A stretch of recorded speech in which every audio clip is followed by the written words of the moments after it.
So I'm sure you guys are aware, but Gamescom is taking place this week, and up first is Jeff Keighley's opening night live to pretty much kickstart the week. It is his 4th showcase, and it has become a very big show over the years. So today I wanted to kind of go over what to expect at the show for the very first video on the channel. Now, before we get into it, if you guys are interested in seeing a setup tour of my brand new setup, you can see a little tease on screen, and I'm going to be doing a setup tour at 1K subscribers. So be sure to hit that subscribe button and keep your eyes peeled for that. But with that being said, let's get stuck into what to expect at Opening Night Live 2023. Now, the show is taking place on August 22nd at 11 AM PT. You can actually watch it live on the Gamescom or the Game Awards YouTube channels, and obviously you will be able to watch the replay as well. Now, as of recording this video, there are a huge list of games that have already been confirmed, and there may even be more by the time the video goes live. The games that are confirmed to be making an appearance in some way or another are Alan Wake 2, Assassin's Creed Mirage, Black Myth Wukong, Modern Warfare 3, Crimson Desert, Cyberpunk Phantom Liberty DLC, Delta Force, Fort Solis, Lords of the Fallen, Mortal Kombat 1, Nightingale, Sonic Superstars, and finally Zack Snyder's Rebel Moon. That is a pretty big list of games that will be shown off, but obviously the rest of the week is also Gamescom, meaning a lot of this stuff will have a bit of a teaser at the Opening Night Live ceremony, and then from there later in the week they may go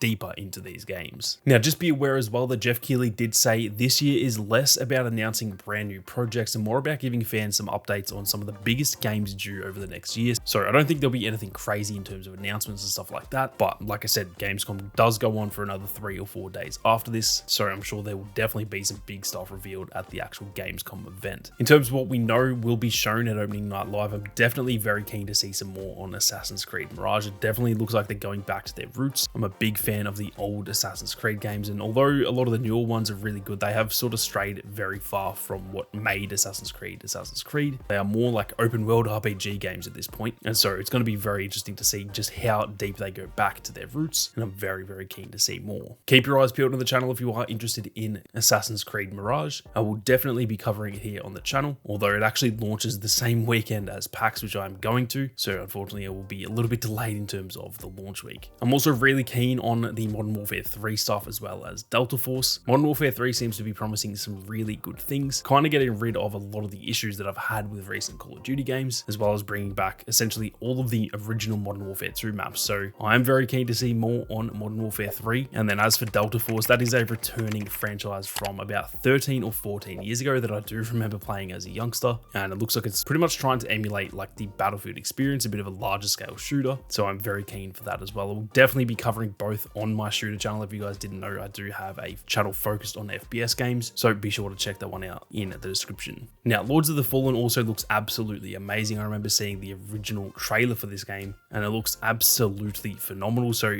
I really just want to see anything else about this game. It kind of came out of nowhere when they first announced it, and so honestly, any information at all on Lords of the Fallen, I'll definitely be very, very keen to see, and hopefully I will cover that here on the channel as well. There is then also Black Myth Wukong, which also looks very promising from the little that I've seen so far. To be honest, I haven't looked too deep into this game, but from what I did see, it looked very, very interesting. It's another one of those games actually that kind of just came out of nowhere and does look very promising, so I'll be paying some very close attention to that. And once again, if you guys are interested, be sure to let me know, because I'll definitely be looking to cover that here on the channel as well. Lastly, I am very interested to see, I guess, the scope of the Cyberpunk DLC. From what I've heard, it isn't just going to be DLC. It's going to be essentially like an overhaul of the base game. Obviously, it had some very, very drastic issues when the game first launched. I haven't actually played Cyberpunk yet simply because of that. I was very keen for the game when it first came out, and then obviously with the reviews, I kind of just never got around to it, but I've heard only good things in the last year or so. Pretty much everyone keeps telling me to get around to it, and so I'm going to be very interested to see just how big the Phantom Liberty DLC is, because maybe this is going to be the thing that will actually get me to finally play Cyberpunk. But that is going to do it for this one, guys. I just wanted to give you a quick rundown on what to expect, as well as where you guys can watch Opening Night Live. I'm keen to hear in the comments what you guys are most excited to see, so be sure to let me know. And like I said as well, if you are interested in seeing a setup tour, be sure to hit that subscribe button. The very first video once we hit 1K subscribers will be a setup tour showing you guys everything that I've got in my essentially dream setup, so be sure to hit that subscribe button and keep your eyes on the channel. But with that being said, thank you all very much for watching. You guys have a great day, and I'll catch you all in the next one.